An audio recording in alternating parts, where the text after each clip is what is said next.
Hello students, myself Anju Kapoor, Associate Professor in Botany, Government College, Kota. Dear students, जैसे पिछले वाले जो lectures थे उसमें भी हमने कुछ इकोलॉजिकल टर्म्स के बारे में जाना था।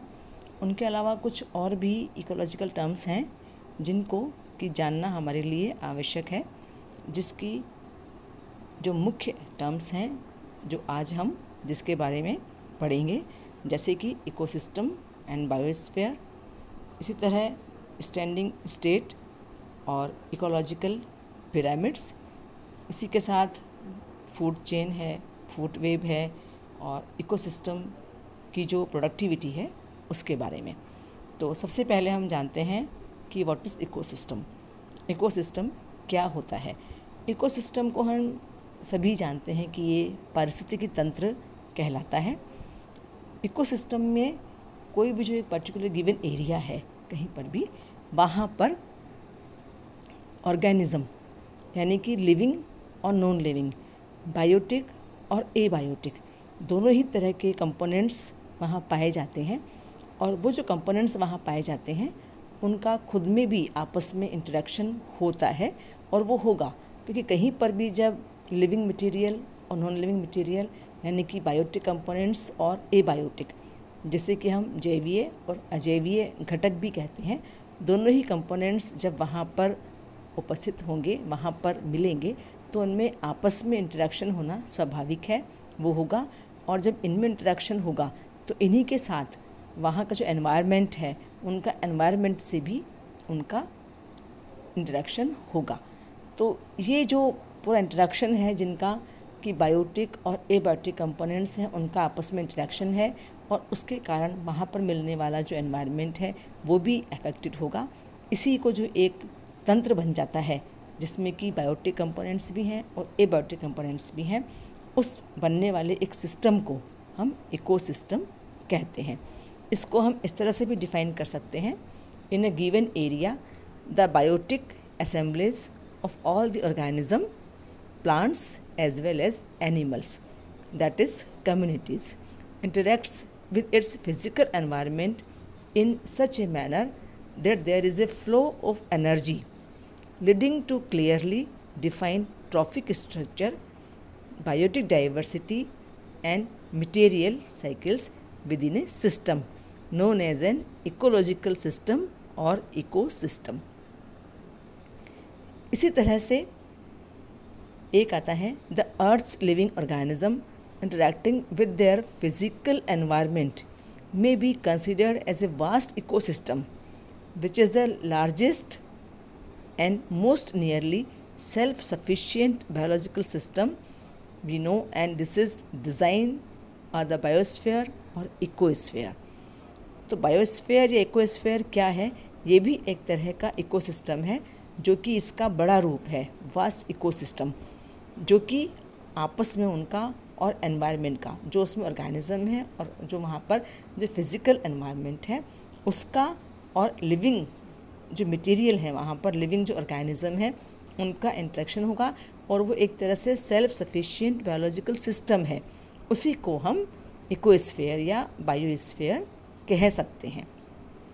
दस the planet earth along with the atmosphere, जिसमें कि एयर, लैंड, वाटर सभी आते हैं, that sustains life is known as biosphere. इसी तरह से एक नाम आता है स्टैंडिंग स्टेट और स्टैंडिंग क्वालिटी का।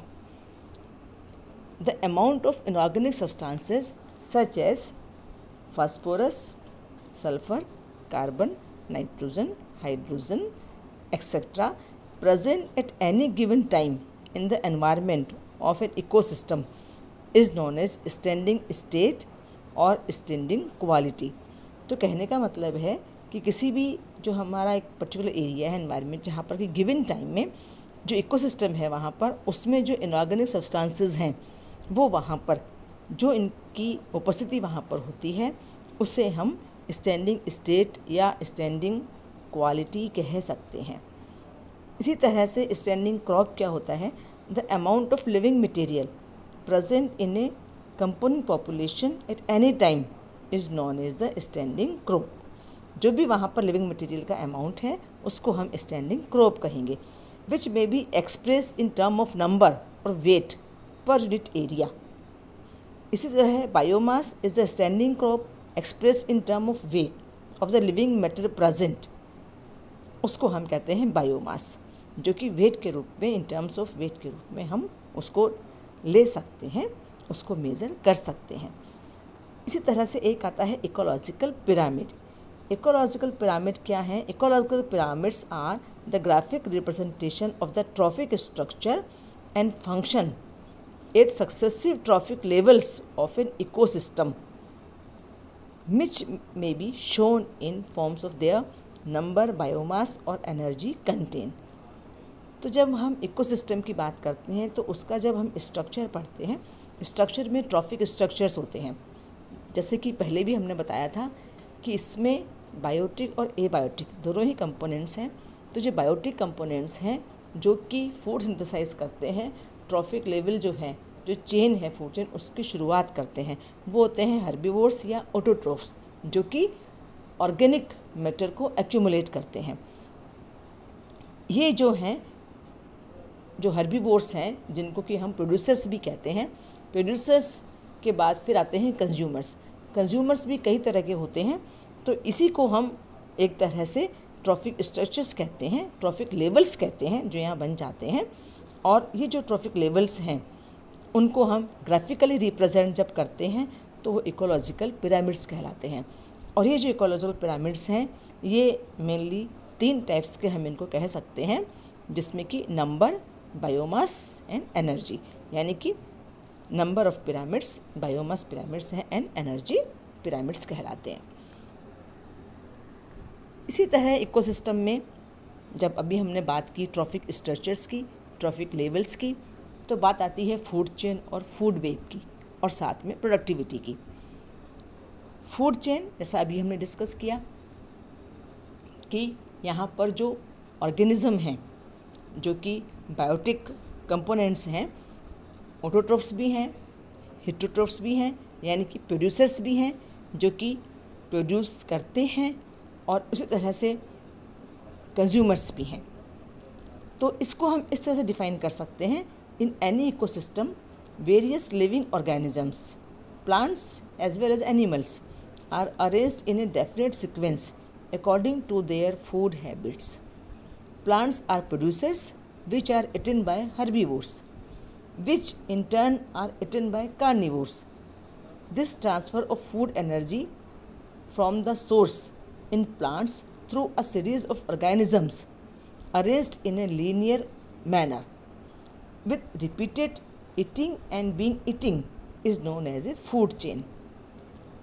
तो यहाँ हम इस प्रकार भी समझ सकते हैं कि जो प्रोड्यूसर्स हैं, प्रोड्यूसर्स को सबसे पहले हर्बीवोर्स ग्रहण करेंगे, वो उसको ईट करेंगे, वो लेंगे, उसके बाद कार्निवोर्स द्वारा उनको लिया जाएगा।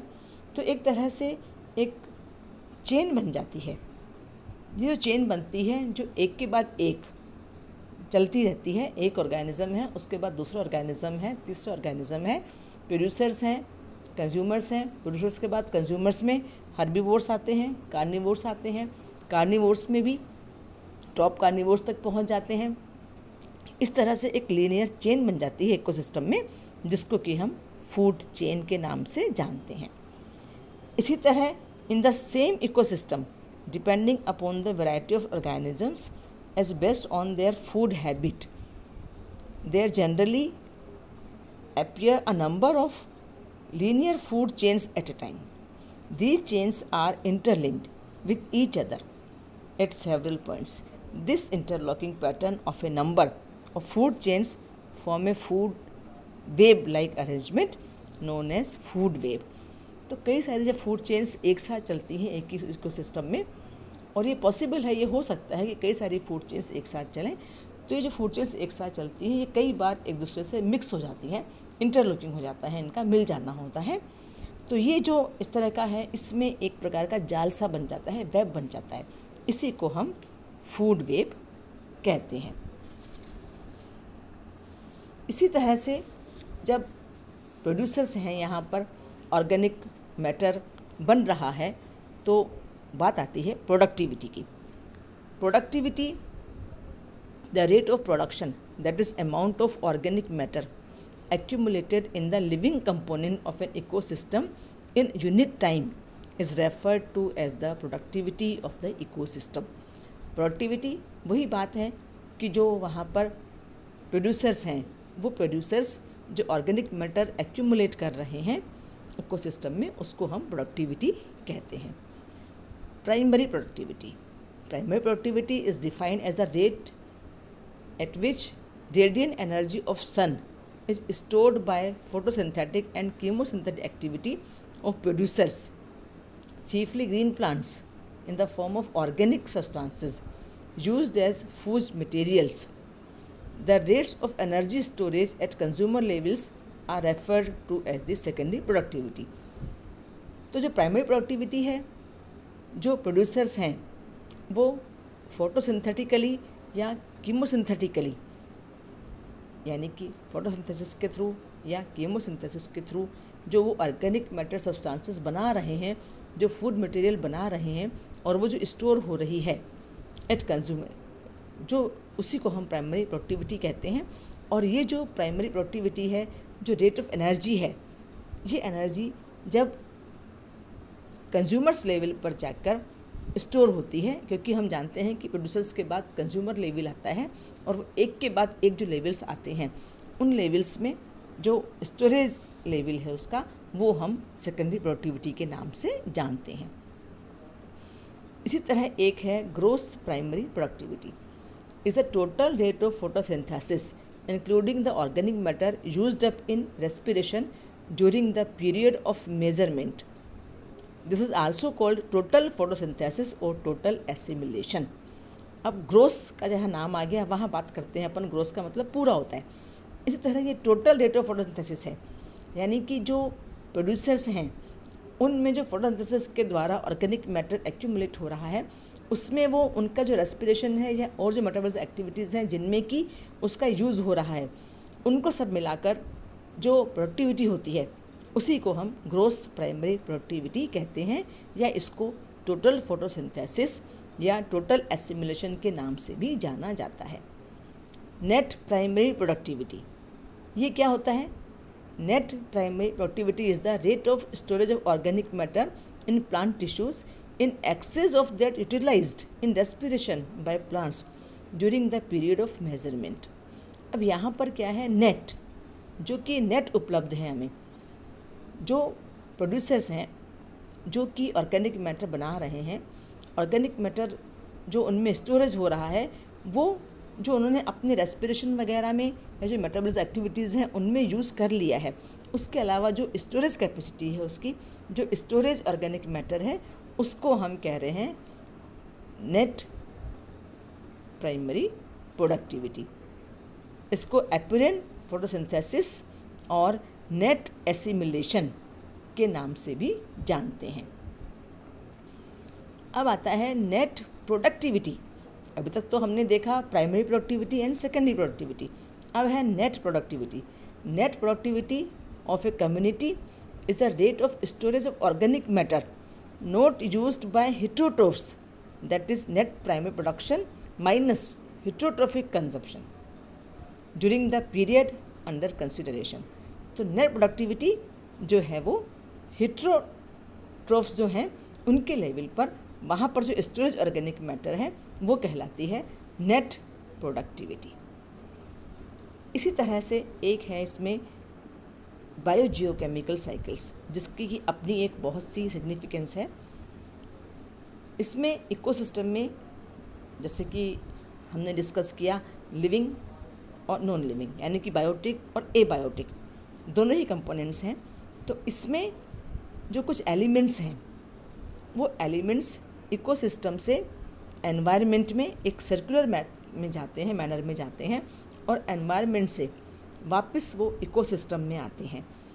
तो ये जो कुछ एलिमेंट्स हैं जैसे कि phosphorus, nitrogen, sulphur, carbon, hydrogen etcetera, इनका एक सर्कुलर मैनर में एक सर्किल बन जाता है इकोसिस्टम और एनवायरनमेंट के बीच में। इसी को हम बायोजियोकेमिकल साइकिल्स कहते हैं। more or less circular pathways through which the chemical elements, including all the essential elements of the protoplasm, circulate in the biosphere from environment to organism and back to the environment are known as the biogeochemical cycles. तो आज हमारा ये topic यहीं पर समाप्त होता है. Thank you.